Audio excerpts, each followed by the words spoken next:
빌립보서 2장 17절에서 30절까지 말씀인데요. 17절부터 30절까지 말씀 같이 한번 읽어보겠습니다. 제가 한 절 여러분 한 절 이렇게 나눠서 읽을게요. 만일 너희 믿음의 제물과 섬김 위에 내가 나를 전제로 드릴지라도 나는 기뻐하고 너희 무리와 함께 기뻐하리니 이와 같이 너희도 기뻐하고 나와 함께 기뻐하라. 내가 디모데를 속히 너희에게 보내기를 주 안에서 바람은 너희 사정을 알므로 안위를 받으려 함이니 이는 뜻을 같이하여 너희 사정을 진실히 생각할 자가 이 밖에 내게 없음이라. 그들이 다 자기 일을 구하고 그리스도 예수의 일을 구하지 아니하되 디모데의 연단을 너희가 안 하니 자식이 아버지에게 함같이 나와 함께 복음을 위하여 수고하였느니라. 그러므로 내가 내 일이 어떻게 될지를 보아서 곧 이 사람을 보내기를 바라고 나도 속히 가게 될 것을 주 안에서 확신하노라. 그러나 에바브로디도를 너희에게 보내는 것이 필요한 줄로 생각하노니 그는 나의 형제요 함께 수고하고 함께 군사된 자요 너희 사자로 내가 쓸 것을 돕는 자라.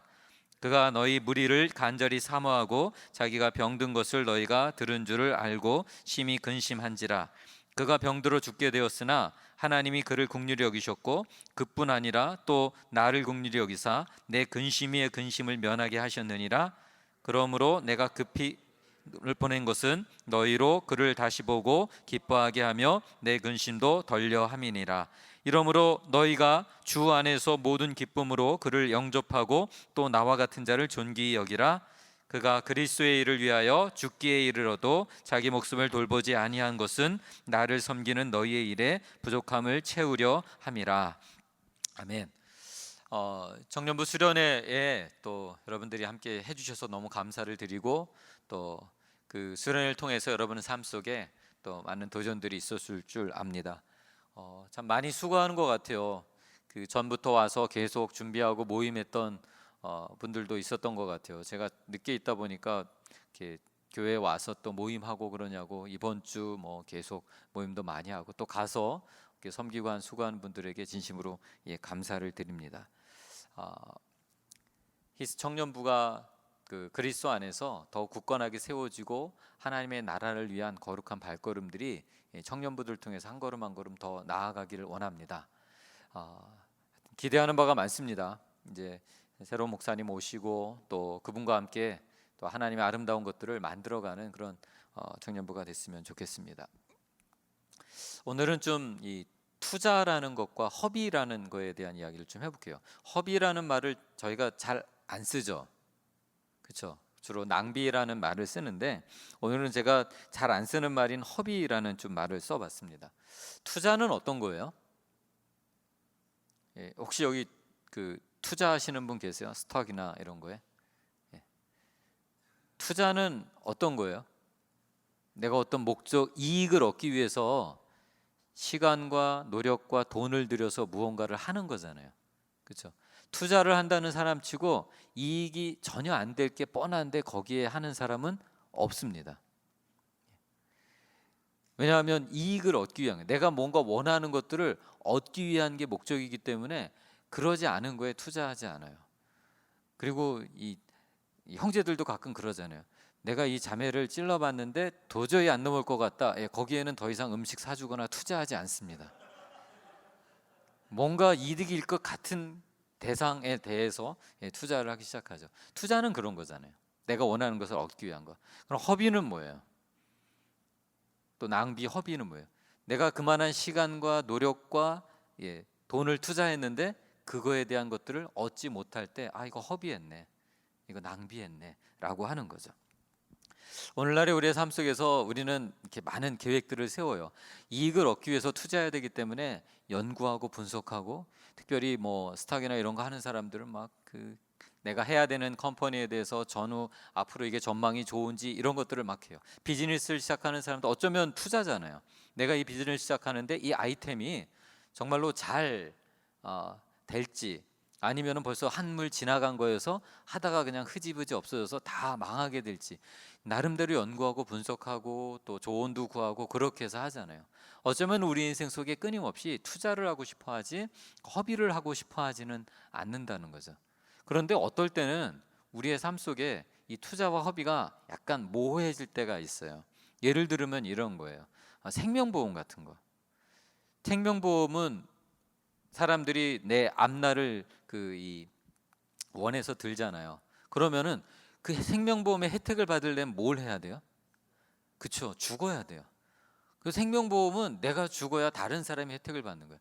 근데 이런 것들은 내가 투자를 했어도 이익을 얻기 위해서 오랜 시간이 걸려야 되는 것들이에요. 어떤 거는 그냥 주식을 투자해 놓고 정말로 어떤 사람들은 오래 5년 10년씩 기다렸다가 그 기업이 잘 됐을 때 이득을 얻기도 합니다. 그래서 투자와 이 허비라는 건 어떨 때는 그 기간에 따라서도 그 말이 달라지고 어떤 순간에 이익을 얻냐에 따라서 달라져요. 그러면 다시 한번 좀 해볼게요. 그럼 그리스도 안에서 우리가 예수 그리스도를 믿는 것, 즉 하나님께서 우리에게 찾아오셔서 우리를 예수 그리스도로 만드신 거는 투자일까요? 허비일까요? 예수님의 입장에서. 알쏭달쏭이요? 내가 가치 있는 사람인지 이게 판단이 안 쓰는 거예요. 예수님 입장에서 만약에 예수님이 여러분에게 찾아오셔서 여러분에게 복음을 알려주시고 여러분을 구원하시려고 하는 게 이게 투자일까요? 허비일까요? 투자. 예. 예수님께서 우리의 인생 속에 찾아오는 거는 어쩌면 투자이기도 하고 또 허비이기도 해요. 우리가 예수를 만나면서 우리 인생 속에서 살아가는 게 때로는 우리가 예수를 만나고 바로 그 예수님의 부름 앞에 우리가 반응하기도 하지만 어떨 때는 예수님의 그 부르심 앞에 우리가 반응하기 전에 우리는 수많은 내 나름대로의 수많은 계산들을 하면서 뜸을 들이기도 하기 때문이에요. 오늘은 우리가 예수 그리스도 안에서 과연 어떤 인생을 살아야 되는가에 대한 부분을 좀 하길 원하는데요. 하나님의 입장에서 하나님 우리에게 투자를 하셨나 허비를 하셨나 스스로 한번 좀 평가해 보시면 좋겠어요. 하나님 이 땅을 창조하셨습니다. 천지를 창조하시고 모든 만물도 만드시고 또 사람도 만드셨어요. 그리고 나서 그 모든 창조 만물을 다스리도록 사람에게 그거를 맡기셨어요. 그런데 사람은 어떻게 했습니까? 여러분 창세기에 나오는 내용을 보면 사람은 하나님이 지키라고 한 그것을 지키질 않았죠. 그래서 선악과를 먹게 되고 죄를 범함으로 에덴 동산에서 쫓겨났어요. 사람이 그 죄를 지음으로 인하여서 이 땅에서 이제 하나님을 멀리하는, 하나님으로부터 run away 하는 그런 존재로 살아가게 됐어요. 그래서 하나님은 그 인간들을 향해서 끊임없이 다시 돌아오라고 이야기를 하시고 계세요. 그런데 사람들은 잘 돌아갑니까? 아니죠. 그래서 하나님께서는 그 아들 예수 그리스도를 우리에게 보내신 거예요.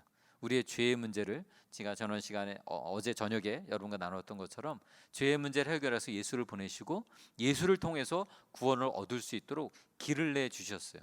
그럼에도 불구하고 사람들은 그 예수가 분명한 길임에도 불구하고 그 길을 따르는 것이 아니라 어떤 사람들은 예수를 따르지만 어떤 사람들은 어떻게 돼요? 예수의 다른 길로 가기도 해요. 그게 바로 우리의 그 삶의 모습이에요. 그러나 그럼에도 불구하고 하나님과 우리 예수님은 끊임없이 우리를 향해서 하나님의 사랑을 끊임없이 보내고 계세요.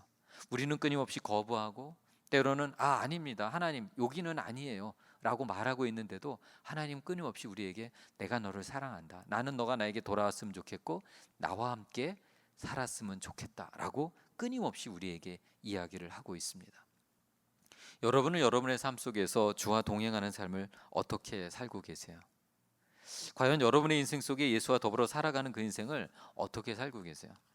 저는 우리가 예수 그리스도와 더불어 살아가는 것들을 좀 세 가지를 관점으로 한번 좀 생각을 해보길 원합니다. 하나님께서 우리 인생 속에 찾아오셨을 때 이게 투자인가 허비인가? 첫째, 사랑의 관점이에요. 하나님이 우리를 사랑한다고 말하는 것은 투자이기보다는 허비에도 가까운 것 같아요. 하나님께서 우리에게 끊임없이 사랑의 메시지를 보내지만 우리는 그것들을 너무 많이 거부하고 있기 때문이에요. 오늘 본문에도 보면 오늘 아침에 이 본문 가지고 묵상했죠. 어디 본문으로 했어요? 제가 이 본문 전체가 아닌 것 같은데요. 오늘 아침에 25절부터였어요? 제가 지금 어제 봤는데 기억이 안 나서 25절부터 맞죠? 그 뒷부분을 했네요. 그 앞에 보면 오늘 본문 읽은 거에 보면 세 명의 사람이 나와요. 첫째는 바울이에요. 바울은 다 아시죠? 바울. 두 번째는 디모데. 디모데는 누구냐 하면 바울의 아들과 같아요. 실제 아들은 아니지만 영적으로 낳은 아들처럼 바울과 모든 사역들을 같이 했던 사람이에요, 디모데. 그래서 바울과 디모데는 아버지와 아들뻘의 나이 차이가 있어요. 한 20살에서 30살, 20년에서 30년 정도의 나이 차이가 있어요. 디모데는 젊은 사람이고 바울은 나이 많은 한 50대 넘어간 사람이에요. 그리고 또 한 사람이 에바브로디도예요. 에바브로디도는 오늘 묵상했던 그 사람이에요.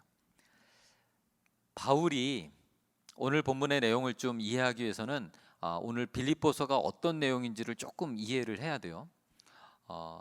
빌립보서는 어떤 편지냐 하면 바울이 빌립보 교회라는 교회를 향하여서 편지를 쓴 거예요. 바울은 로마 감옥에 갇혀 있어요.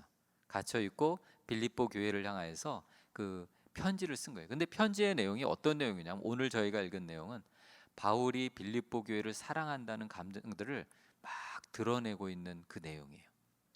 나중에 그 표현이 오늘 이제 17절을 보면 내용이 나오는데요. 조금 이해하기 어렵지만 조금 설명을 좀 할게요. 만일 너희 믿음의 재물과 섬김 위에 내가 나를 전제로 드릴지라도 나는 기뻐하고 너희 무리와 함께 기뻐하리니. 여기서 믿음의 재물 또는 섬김이라고 하는데요. 이게 뭐냐 하면 여러분들이 구약을 읽어본 분은 아시겠지만 구약 시대는 어떻게 했어요? 하나님 앞에 제사를 드렸잖아요. 여러분 하나님 앞에 제사를 드릴 때 어떻게 드리냐면요, 이런 단이 있어요. 단 위에 그 동물을 이렇게 손질을 해요. 손질을 한다는 건 뭐냐면 동물을 잡아서 그 안에 내장을 다 꺼내요. 그리고 전체에 이렇게 다리 뭐 이런 부분들을 이렇게 좀 정리를 해요. 그리고 나서 그 단 위에 딱 올려놓으면 그 단 위에 이 밑에서 불을 떼서 그 모든 것들을 다 태우는 거예요. 그런데 이 여기서 말하는 믿음의 재물과 섬김이라는 것은 바로 그 제사를 지내는 그 모습을 얘기를 해요. 근데 그 위에 어떻게 얘기하냐면요, 내가 나를 전제로 드린다 그랬어요. 이 전제라는 게 한글말도 어렵고요, 영어로 번역된 것도 어려워요. 이 전제가 뭐냐 하면 구약 시대 제사는 재물을 놨으면 재물 위에 포도주를 부어요. 오늘날에도 미국에서 요리를 할 때 가끔 음식에 포도주를 붓거든요. 포도주를 붓는 이유는 뭐예요? 혹시 요리에 관심 있으신 분? 아는데 뭐라고요? 비린내. 그렇죠. 정확히 아네요. 비린내를 없애고 음식의 향을 더 향긋하게 나기 위한 그런 거래요. 여기서도 재물 위에 포도주를 분다는 거는 포도주를 부음으로 이 재물에서 나는, 이걸 태울 때 나는 잡내를 없애는 거고 향기로운 냄새가 돼서 하나님께 올려드린다는 거예요. 그러기 위해서 포도주를 붓는데 그거에 담겨 있는 의미가 뭐냐 하면 내가 나를 다 내드려서 하나님 앞에 드리는 제사로 다 올려 보내겠다라는 그 의미예요. 그 말에는 뭐가 들리냐면 나의 희생과 헌신이 담겨져 있는 거예요. 바울이 빌립보 교회를 향해서 쓴 편지가 빌립보서라 그랬잖아요. 이 빌립보서에 바울은 무엇을 담은 거냐면요, 내가 빌립보 교회를 너무 사랑해서 너희들이 만약에 온전히 세워지기만 한다면 내 모든 것들을 다 내줄 수 있다. 심지어는 목숨까지도 내줄 수 있다라고 이야기를 하는 거예요. 여러분, 목숨까지 내준다는 건 정말 사랑하지 않고는 할 수 없는 일이에요. 그 사람이 그거를 받아들이든 받아들이지 않든 나는 너를 사랑하기 때문에, 너가 나를 사랑하든 사랑하지 않든 나는 너에게 이만한 사랑을 주어도 아깝지 않기 때문에 내 목숨을 주겠다라고 얘기를 하는 거예요. 바울은 빌립보 교회를 향해서 끊임없이 자기 사랑을 소비하고 있는 거예요. 빌립보 교회가 사랑하든 물론 빌립보 교회가 바울을 사랑하는 건 맞아요. 그러나 그거에 상관없이 자기는 너희 교회가 온전히 세워지기만 한다면 이 헌신을 다 하겠다라는 그 의미가 담겨져 있어요. 바울에게 있어서 사랑은요, 하나님의 교회를 세울 수만 있다면 얼마든지 줄 수 있는 거예요. 끊임없이. 그것이 마치 허비되는 것 같고 낭비되는 것 같고 저 사람이 받아들이지 않아서 나만 짝사랑하는 것처럼 될지라도 그럴지라도 나는 너를 사랑하고 너에게 내 모든 것들을 주겠다라는 거예요. 하나님께서 우리를 사랑하시는 게 바울이 사랑하는 것과 같아요. 그 뒤에 보면 이제 에바브로디도 이야기가 나오잖아요. 여러분, 에바브로디도 오늘 아침에 묵상했으니까 제가 간략하게만 이 연결을 설명을 좀 해드릴게요. 에바브로디도는 어떤 사람이냐 하면 오늘 아침 묵상할 때 그것까지 다 묵상을 하셨는지 모르겠지만 바울이 로마 감옥에 갇혔어요. 그러자 빌립보 교회가 걱정이 되기 시작했어요. 사실 빌립보 교회랑 바울은 되게 가까운 사이예요. 그래서 오늘 이 편지를 쓰기 그 이전에도 바울에게 물질이 좀 필요하다. 그러면 빌립보 교회가 헌금을 모아서 바울에게 보낼 만큼, 그래서 바울의 선교 사역하는데 어떤 모양으로든지 같이 동참하고 같이 하고 싶었던 그 마음이 있던 교회가 빌립보 교회예요. 그런데 바울이 선교를 해야 되는데 로마 감옥에 붙잡혀서 갔다는 거예요. 그러니까 걱정이 되기 시작하는 거예요. 로마 감옥이 어떤 데인지 알거든요. 그래서 로마 감옥에 있는 바울에게 그러면 감옥에 갇혀 있다 보면 음식도 제대로 못 먹을 거고, 때로는 추운 겨울이 오면 누가 옷을 구해다 주지 않으면 거기서 그냥 찬 옷으로 그 추위에 버텨야 된다. 누군가가 도와줬으면 좋겠다. 그래서 빌립보 교회에서 그러면 한 사람은 우리가 바울에게 보내서 바울 옆에서 바울의 모든 필요를 채워주는 사람을 한 명을 뽑아서 보내자라고 해서 뽑은 사람이 누구예요? 에바브로디도라는 사람이에요. 그렇게 해서 에바브로디도가 바울 옆에서 바울을 위한 빌립보 교회의 사랑을 온전히 전하는 거예요. 여러분 생각해 보세요. 내가 어떤 자유롭지 못한 몸이 있어서 필요한 게 있는데 내가 마음껏 나가지 못하는데 누군가가 내게 와서 그것들을 대신해주고, 때로는 배가 고프다면 먹을 걸 넣어주고, 춥다 그러면 옷을 구해다 주고, 내가 너무나도 아프다 그러면 약도 구해다 줘서 치료도 해주고, 그런 사람이 있다면 이게 얼마나 좋겠어요. 바울에게 있어서 에바브로디도와 빌립보 교회가 그런 존재였어요. 바울은 빌립보 교회를 너무 사랑했고 빌립보 교회는 바울을 너무 사랑했어요. 서로 너무 사랑해서 아무리 사랑으로 무언가를 줘도 아깝지가 않을 만큼 끊임없이 사랑을 주려고 노력했어요. 이게 바로 사랑의 허비예요. 하나님의 나라의 공동체가 아름답게 서기 위해서는요, 이 공동체 안에 서로 그런 사랑의 모습들이 충만하게 있어야 돼요. 우리 희스 청년부에 이런 모습이 있으면 좋겠어요.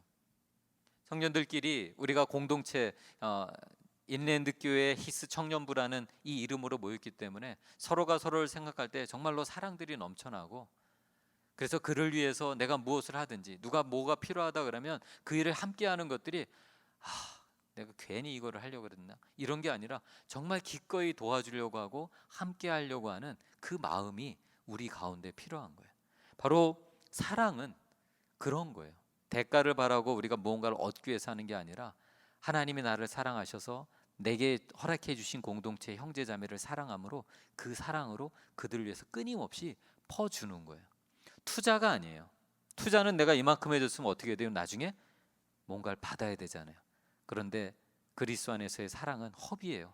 끊임없이 퍼주고 또 퍼주고 다시 돌아오지 않아도 그를 향하여서 퍼주는 것.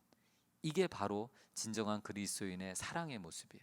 여러분 가운데는 이 사랑의 모습이 얼마나 있습니까? 앞으로 이런 사랑들이 희스 청년부에 넘쳐나므로 그런 사랑의 모습들이 더욱 충만했으면 좋겠습니다. 두 번째는 어떤 거냐면요, 시간이에요. 시간. 공동체에서 공동체를 세우는 건요, 희스 청년부를 청년부답게 올바로 세우는 거는 시간도 투자가 아닌 허비로 가야 돼요. 사실 오늘날을 살아가면서 저희에게 있어서 시간은 얼마나 소중해요. 여러분 모르겠어요. 여러분은 또 뭐 파타임 일도 하고 막 그러는지 모르겠지만 학생일 경우에는 공부도 해야 되죠. 파타임 일도 해서 내 용돈도 벌어야 되죠. 거기에 연애도 해야 되죠. 근데 연애만 할 게 아니라 청년들은 또 게임도 해야 되죠. 또 소셜 또 해야 되죠. 할 게 얼마나 많아요. 이 한정된 시간에 이거를 다 하려다 보니까 너무 바쁘잖아요. 그러다 보니까 우리는 어떻게 돼요? 시간을 막 내가 원하는 것들을 막 계획해서 허투루 안 쓰게, 괜히 쓸데없는데 시간 안 보내게 막 그렇게 하려고 하잖아요. 한번 시중에 책을 가보세요. 저도 이제 페이스북을 하는데 페이스북에 보면은 가끔 이제 제가 원하는 이 몇 개 가입돼 있는데 거기서 막 글이 올라요. 글이 올라오는 거에 많은 부분들이 뭐냐면요, 내 시간 관리를 어떻게 할 것인가, 효과적으로 살아가는 법, 남에게 뒤처지지 않게 살아가는 법, 막 이런 글들이 엄청 많이 올라와요. 왜 그래요?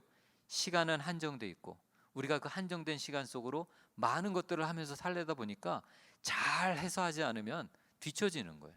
그래서 많은 사람들이 시간을 자꾸 효율적으로 쓰려고 많이 노력해요. 그게 맞잖아요. 그리스도인도 마찬가지예요. 그리스도인들도 우리의 삶을 효율적으로 써야 돼요.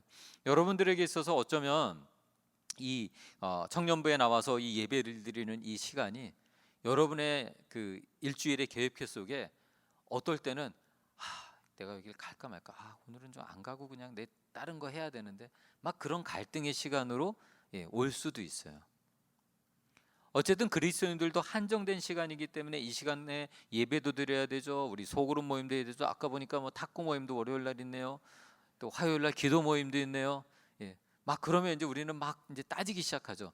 그래, 예배는 빠질 수 없으니까 예배는 가는데 화요일 기도 모임, 이거는 나는 힘들어. 그래서 빠하고, 오늘은 내가 그냥 예배만 가고 소그룹은 힘드니까 소그룹 빼자. 막 우리 나름대로 시간을 계획하잖아요. 왜요? 내가 원하는 것을 더 하기 위해서. 내 몸이 피곤하면 그런 거 다 챙겨주고 그냥 쉬고 싶고 더 자고 싶고, 그렇기 때문에 우리는 그 시간에 대한 것들을 막 그렇게 해요. 근데 이게 나중에 어떻게 나타나냐면 친구들 간의 관계에서도 그렇게 나타나요. 내가 얘를 만나서 시간을 보내는 게 내게 도움이 될까 안 될까. 도움이 안 되면 어떨 때는 그 관계도 끊어버리죠. 직장에서의 관계도 어쩌면 그렇게 될 수도 있어요. 사람들이 시간을 소중하게 여기기 때문이에요. 그런데 교회 공동체에서는요, 이 시간은 그런 투자로 가면 안 돼요. 시간은 허비로 가야 돼요. 왜냐하면 우리가 시간을 함께 보내면서 서로를 알아갈수록 공동체 안에서 우리는 어제 나눴던 것처럼 하나가 되게 하기 때문이에요. 예수님의 제자들이 그랬어요. 예수님의 제자들은 예수님에게 부름을 받아서 따랐을 때 예수님의 말씀을 듣고 그러니까 이게 막 좋은 거예요. 그런데 예수님의 제자들이 예수님께서 하나님의 나라를 선포하고 또 하나님의 나라가 어떤 것이다 막 이야기할 때 예수님의 제자들은 그 말을 들으면서 정말 하나님의 나라를 꿈꾸는데 예수님이 말하는 거랑 다른 걸 꿈꿔요. 성경에 보니까 어떤 걸 꿈꿨냐면요, 하나님의 나라가 이 땅에 임하면 그럼 예수님이 거기에 왕이니까 그럼 우리는 여태까지 잘 따라다녔으니까 우리는 소위 말해서 장관 자리 하나쯤은 얻겠지라고 다른 생각을 해요. 그러나 그렇게 생각했던 예수님의 제자들이 예수님과 시간을 보내기 시작합니다. 예수님이 복음 때문에 배척받기 시작하니까 같이 배척받았어요. 예수님께서 길을 가다가 잘 데가 없어서 노숙하기 시작하니까 길거리에서 함께 같이 잠을 잤어요. 먹을 것을 때 같이 먹고, 웃을 때 같이 울고, 말씀 들을 때 같이 듣고, 많은 시간들을 계속해서 마치 이 시간이 쓸데없는 것 같고 웨이스트 되는 것 같고 없어지는 것 같은데 그 시간을 쭉 지내다 보니까 예수님의 제자들이 누구처럼 바뀌어가고 있어요? 예수님처럼 바뀌어가는 거예요. 이거는 시간을 이게 효율적인가 아닌가를 따지는 게 아니라 그와 함께 시간을 보내면 보낼수록 점점점 닮아가는 거예요.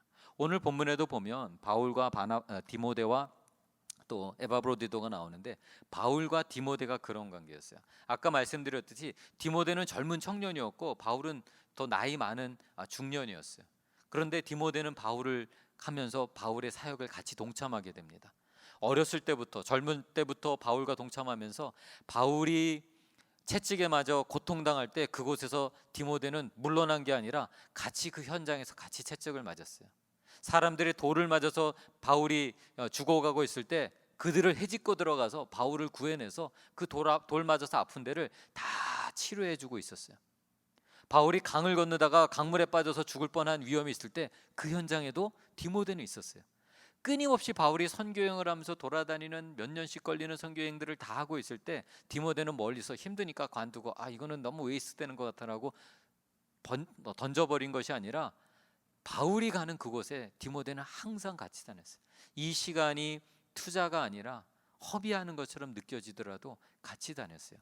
그 결과 나중에 디모데는 바울과 같은 사람으로 변화되어 있었어요. 이게 왜 그런 거예요?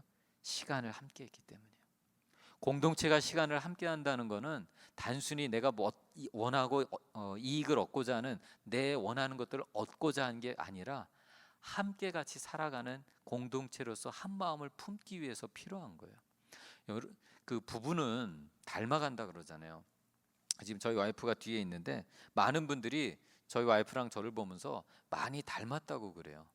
근데 그럴 수밖에 없는 게 저희 와이프랑 저는 대부분의 시간을 같이 보내요. 그리고 같은 음식 먹고요, 또 같은 이야기를 주로 나누고요, 또 같은 사람들을 대부분 같이 만나고 다녀요. 그러다 보니까 저희가 이제 결혼 생활이 갑자기 생각이 안 납니다.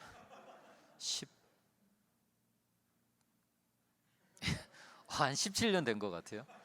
17년쯤 되다 보니까 서로 생각하는 것들이 많이 비슷해져요. 아직도 다른 부분은 많지만 점점점 닮아가요. 왜요? 시간을 같이 계속 보내기 때문에. 그거는 어쩔 수 없는 거예요. 그래서 시간은 투자가 아니라 허비하는 거예요. 그리스도인들에게 있어서는 하든 공동체에서 살아가는 건요, 시간은 허비해야 돼요. 여러분, 그 어린 아이가, 갓난 아이가 걸을 때 보통 한 몇 번 넘어지면 걸으는 줄 아세요?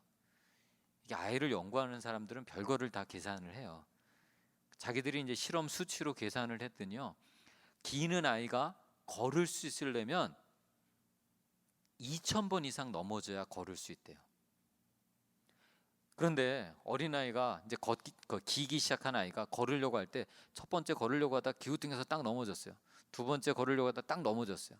그래서 한 10번 정도 넘어졌어요. 그러면 어떤 부모도 그 아기에게 이렇게 말하는 부모는 없어요. 야, 쓸데없이 10번이나 너는 한 번에 그냥 딱 걸으면 좀 안 되냐? 그렇게 말하는 부모는 아무도 없어요. 왜요? 얘는 그렇게 넘어지고 또 넘어지고 그 시간들을 끊임없이 보내야, 이게 마치 효율적이지도 않고 아무런 의미도 없는 것 같지만 그 시간들을 다 지나가야 뭐가 할 수 있어요? 배우는 거, 걷는 거를 배울 수가 있는 거예요. 학자들의 말하면 2,000번은 넘어져야 드디어 걷는 기술을 배우는 거예요. 사람이 걷는 기술이 이게 대단한 기술이거든요. 균형을 잡아야 되기 때문에. 그 아이는 그거를 배우면서 드디어 걷는 거를 배운 거예요. 그 2,000번 넘어지는 시간이 허비되는 것처럼 느껴지지만, 그러나 그 시간이 그 아이에게는 반드시 필요한 시간이라는 거예요. 공동체도 마찬가지예요. 함께하는 시간들이 필요해요. 그래서 저는 리트릿에 여러분들이 거의 지금 여기 있으신 분들은 거의 대부분 다 가셨던 것 같아요.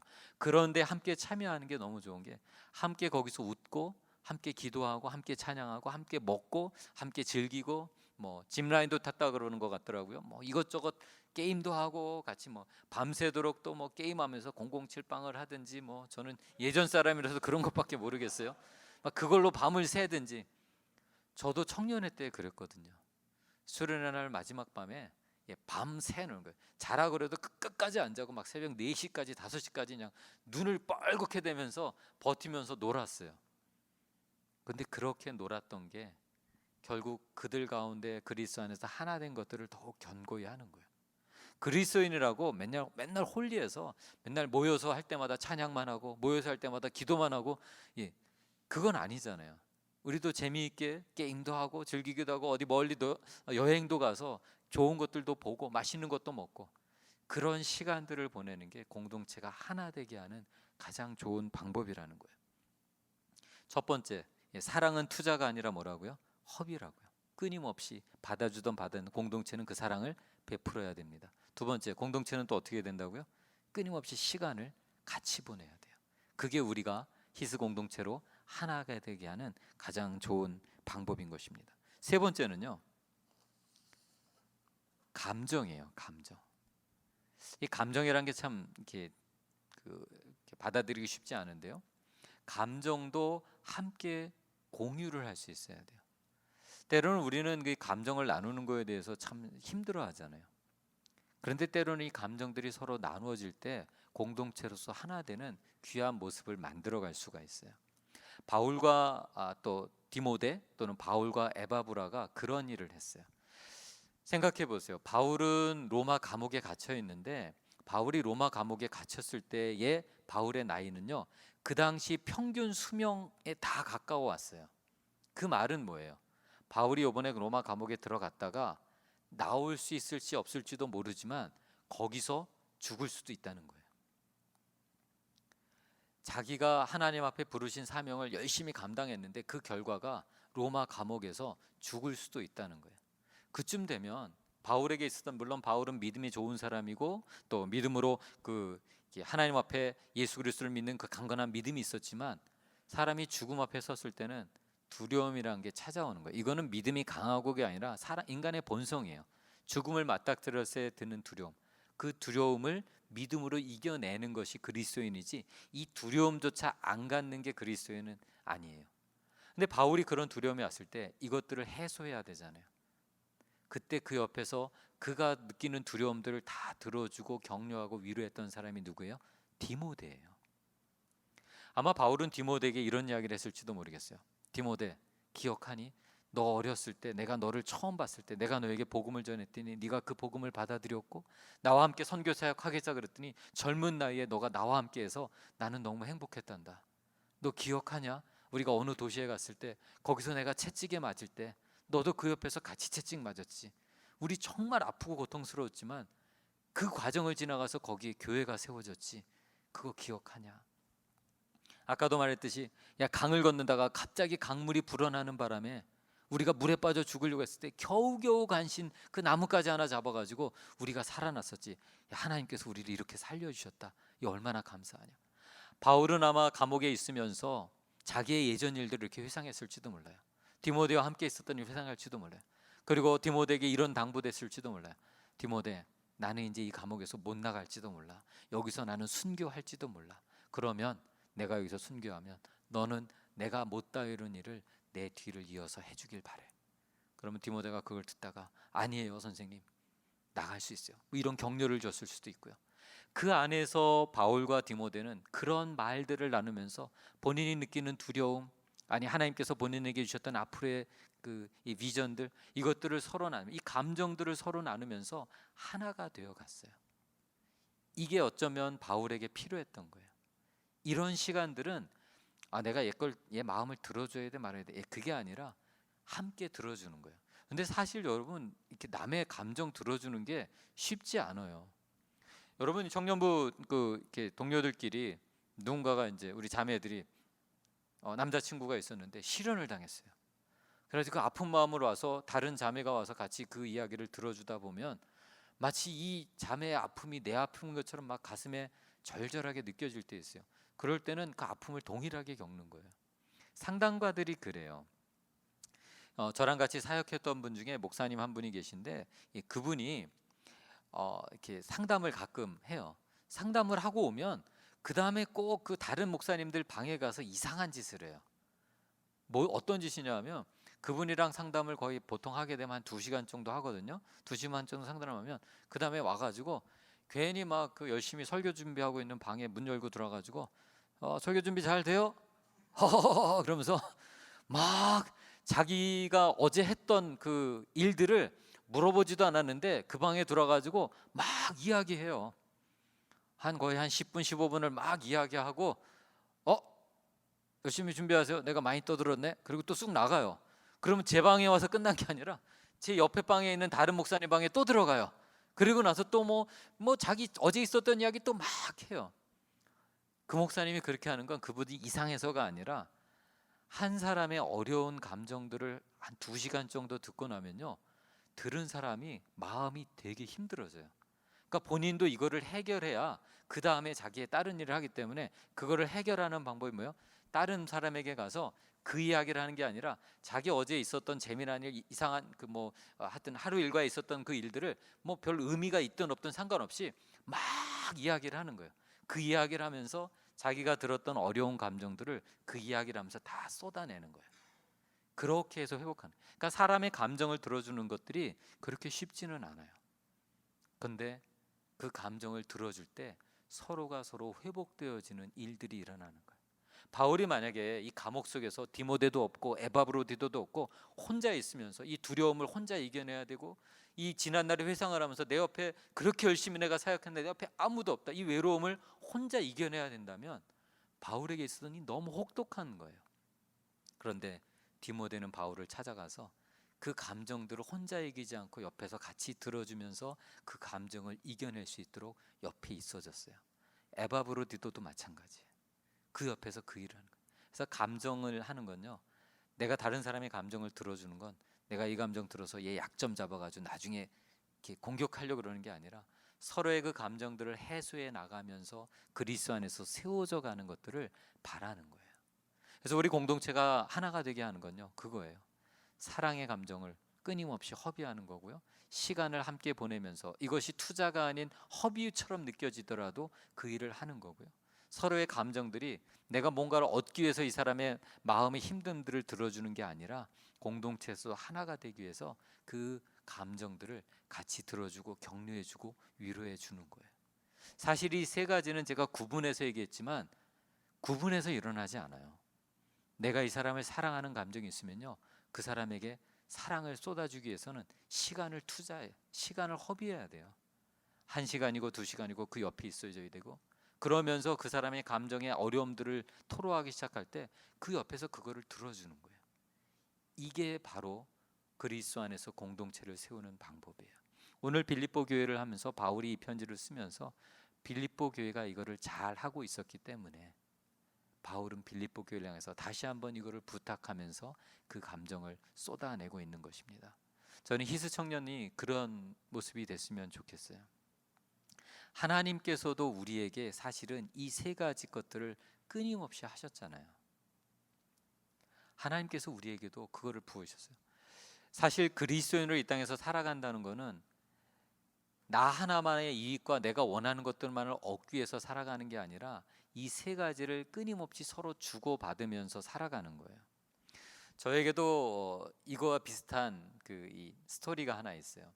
어느 날 제가 이제 이전 교회에서 사역을 할 때 어느 집사님이 저희 집에 찾아오셨어요. 밤 거의 10시가 넘는 시간에 저희 집 초인종을 누르고 띵동하고 오셨더라고요. 전화도 없이 오시니까 누군가고 이렇게 구멍으로 봤더니 교회 집사님인 거예요. 그래서 어떻게 오셨냐고 반갑게 이렇게 맞아드리니까 그분이 저한테 이렇게 큰 박스에 들은 걸 전해주시는 거예요. 그 안에는 대하랑 조기가 있었어요. 대하가 뭐냐면 큰 새우, 생새우, 그다음에 조기라는 그 생선, 그게 있는 거예요. 이게 뭡니까? 그랬더니 그분이 이제 그로서리에서 그 생선들 파는 파트에서 일을 하시는 분이세요. 그러니까 그로서리 일은 되게 늦게 끝나잖아요. 그러니까 그 끝날 때까지 늦은 시간에 일하고 피곤한 시간에 온 거예요. 아니 뭐 이 시간에 이렇게 어떻게 오셨어요? 그랬더니 그분이 저에게 하시는 말씀이 오늘 새벽에 이 대하하고 조기가 들어왔는데 너무 물이 좋은 싱싱하고 아주 좋은 게 들어온 거예요. 너무 좋은 게 들어왔는데 그 순간에 누가 생각나냐 하면 제가 그분 교구를 담당하고 있었는데 제가 생각이 났다는 거예요. 이렇게 싱싱하고 물 좋은 게 들어오면 오전에 다 팔려 나간대요. 다 팔려 나갈까봐 미리 사둬가지고 저 그 창고에 잘 뒀다가 퇴근하자마자 그 피곤한 하루 종일 일하시고 피곤한 시각에 그 퇴근하자마자 그걸 들고 저희 집에 찾아오신 거예요. 근데 문제는 그분이 일하시는 데에서 집으로 가는 길에 반대쪽에 저희 집이 있어요. 근데 그 거리를 한 20분 30분을 차를 타고 오셔서 그 늦은 시간에 저를 주고 그리고 다시 그 늦은 1시간 걸리는 자기 집으로 돌아가시는 거예요. 저는 그날 그거를 받으면서 얼마나 마음속에 이렇게 뭉클했는지 몰라요. 저는 단지 그분과 만난 거는 목사와 성도로 만났어요. 그리고 물론 그분이 이제 이렇게 삶을 하시면서 좀 필요한 부분이 있어서 제가 도와줄 수 있는 부분이어서 저는 그분을 도와드렸을 뿐인데 그분은 그거 하나를 기억하시고 저에게 그분의 사랑을 허비하기 위해서 그 먼 거리를 달려오셨어요. 시간을 투자해서 달려오셨고요. 또 그것만이 아니라 그분이 나를 얼마나 사랑하는지 그 감정들을 저에게 고스란히 전해주고 가셨어요. 저는 그걸 받으면서 정말 행복했어요. 단순히 그냥 음식을 받은 게 아니라 그분의 사랑을 받았고요, 그분의 시간을 받았고 그분의 감정을 받았기 때문이에요. 공동체는 이렇게 해서 세워져 가는 거예요. 사실 이 일을 가장 많이 하신 분이 딱 있잖아요. 예수 그리스도가 우리를 위해서 하셨잖아요. 저희 이야기를 잠깐 하고 짧게 하고 마칠게요. 사실 저는 목사 아들로 태어났어요. 여러분이 혹시 아시는 분이 모르겠지만 저희 아버님이 목사님이셨어요. 그래서 저는 어려서부터 그 교회 안에서 자랐어요. 그런데 교회 안에서 자라다 보니까 목사 아들이라는 그 타이틀이 딱 저에게 주어지는 순간 제 인생에는 제가 해도 되는 일, 해서는 안 되는 일이 구분이 돼요. 왜냐하면 모든 사람들이 저를 볼 때는 목사의 자식이라고 딱 선글라스를 끼고 저를 봐요. 저는 어릴 때 되게 개구장이었는데 저희 동네에 그 은행나무, 큰 은행나무가 있는 집이 있어요. 근데 거기에 은행이 엄청 많이 열리는 거예요. 아, 저거를 따서 내가 좀 먹어야 되겠다 해가지고 그 은행을 따다가 그 집주인한테 걸렸어요. 근데 그 집주인이 그 당시만 해도 뭐 그런 거 걸려도 뭐 경찰에 가지 않고 그냥 혼내고 그냥 보내줬으니까요. 근데 그 집주인이 한 말이 제 머릿속에서 정말 오래오래 남았어요.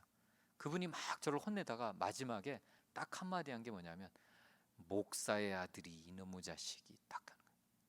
그냥 내가 잘못해서 이놈 막 이러면 좋겠는데 거기 한마디가 붙었어요. 목사의 아들. 그게 저에게는 참 그 제 생활을 이렇게 그 제한하는 말이었어요. 그러다 보니까 예수 그리스도를 만나는 게 저에겐 좀 쉽지 않았어요. 저는 늘 목사의 아들만 아니었으면은 내 친구들이 할 수 있는 모든 것들을 나는 다 할 수 있었는데, 목사의 아들이라는 것 때문에 못하는 것들이 너무 많은 거예요. 그래서 나는 그것들이 너무 부러웠어요. 예수를 만나고 예수를 안에서 신앙을 갖고 자라는 그것보다 차라리 예수 안 만나고 이 신앙 없었으면 쟤들처럼 저렇게 마음껏 누리면서 하고 싶은 것들이 내 마음속에 너무 많았어요. 그래서 저는 예수를 영접하는 것들을 차일 피일 미뤘죠. 그러다가 저는 대학교 가서 예수를 만나게 됩니다. 대학교 가서 예수를 만나면서 그제서야 깨달은 게 뭐냐 하면, 예수님께서는 내가 예수께로 돌아오기 위해서 20년 동안 기다리신 거예요. 그동안에 예수님은 아무것도 안 하신 게 아니라 나에게 찾아오셨어요. 여기 청년부들 수련회 간 것처럼 중고등부 때도 수련회 가잖아요. 수련회 가서 어느 목사님을 통해서 복음의 진리를 선포하면서 그 진리를 듣고 내가 돌아오길 원했으나 나는 그것도 거부했어요. 또 부흥회에 참석하면 부흥회 강사 목사님들이 또 예수에 대한 이야기를 막 하잖아요. 그걸 열심히 들으면서도 나는 그것보다 저 세상이 훨씬 더 좋았어요. 거부했어요. 끊임없이 예수 그리스도는 나를 찾아와서 그분의 사랑을 보이셨고, 그분의 시간을 들여서 나에게 찾아와서 내가 그분과 함께 교제하기를 원하셨고, 또 그분이 얼마나 나를 사랑한지 그분의 감정들을 고스란히 나에게 드러내 보이셨지만 나는 계속 거부했어요. 그러다가 대학교 가서 예수 그리스도를 만나면서 영접하게 됩니다. 그때 제 마음속에 무슨 생각이 들었냐면, 내가 조금만 더 예수를 일찍 만났으면, 그러면 내가 젊은 시절에, 더 어린 시절에 예수님과 더불어 살아가고 같이 성경 읽고 그 많은 것들을 더 많이 누렸을 수 있었을 텐데. 근데 이 이야기는 저의 이야기죠. 예수님께서 나에게 엄청난 사랑의 허비를 하셨고, 시간의 허비를 하셨고, 감정의 허비를 하셨죠. 근데 그게 저에게만 그런 건 아니잖아요. 여기 있는 여러분에게도 예수님은 동일하게 찾아오셔서 사랑의 허비를 하시고, 시간의 허비를 하시고, 감정의 허비를 하시면서 여러분에게 찾아오셨잖아요. 여러분 중에 어떤 사람은 더 일찍 예수를 만나신 분도 있고, 어떤 분들은 아직도 그거를 받아들이지 못한 사람이 있을지도 모르겠어요. 그러나 하나 기억하시면 좋겠어요. 우리가 받든 받지 않든 주님은 끊임없이 우리에게 그 사랑의 허비를 하고 계신다는 거예요. 주님이 투자하신 거에 10분의 1, 100분의 1도 못 건졌음에도 불구하고, 그럼에도 우리를 사랑하시기 때문에 여전히 허비하시고, 시간을 허비하고, 감정을 허비하면서 우리가 주님께 돌아오기를 원하는 간절한 마음을 끊임없이 드러내고 계신다는 것입니다. 제가 있는 늦게 담임 목사로 오면서 여전히 부족함에도 불구하고 주님은 여전히 저에게도 찾아오셔서 사랑과 시간과 감정의 허비들을 저에게 하세요. 왜냐하면 제가 더 성장하기를, 더 성숙하기를, 주님을 더 닮아간 모습으로 살아가기를 원하시기 때문에 오늘 청년들에게도 주님은 동일하게 찾아오십니다. 여러분에게 오셔서 사랑과 시간과 감정의 허비들을 하실 때 그 주님 앞에 올바로 반응함으로, 어쩌면 수련회에 가서 참석하는 것 그 자체가 그 하나님 앞에 반응하는 것일 수도 있어요. 여러분이 그렇게 반응함으로 이 청년부가 더욱 단단한 공동체가 되고, 여러분 가운데 관심 갖고 찾아오시는 그 예수 그리스도를 날마다 만남으로 더욱 성숙한 그리스도인 되시기를 원합니다. 아멘. 여러분 수련회 참석해 주셔서 너무 감사하고, 또 제가 여러분과 함께 이런 말씀에 대한 것들을 나눌 수 있어서 너무 감사하고요. 한 두 번쯤 같이 이렇게 연거벗어 설교하니까 이제 여러분의 얼굴들이 제 눈에 익네요. 다음에는 이렇게 밖에서 봐도 저 청년은 우리 교회 사람이구나 이제 이렇게 알아볼 수 있을 것 같아요. 혹시 밖에서 저를 보면 제가 혹시 못 알아보더라도 저에게 사인을 줘요. 그럼 제가 탁 사인을 캐치해서 여러분을 알아보고 기회 되면 맛있는 것도 사주고 그럴게요. 그래서 여러분 인앤드교회 히스 청년부가 그리스도 안에서 더욱 성장하고 그리스도를 더욱 닮아가는 귀한 모습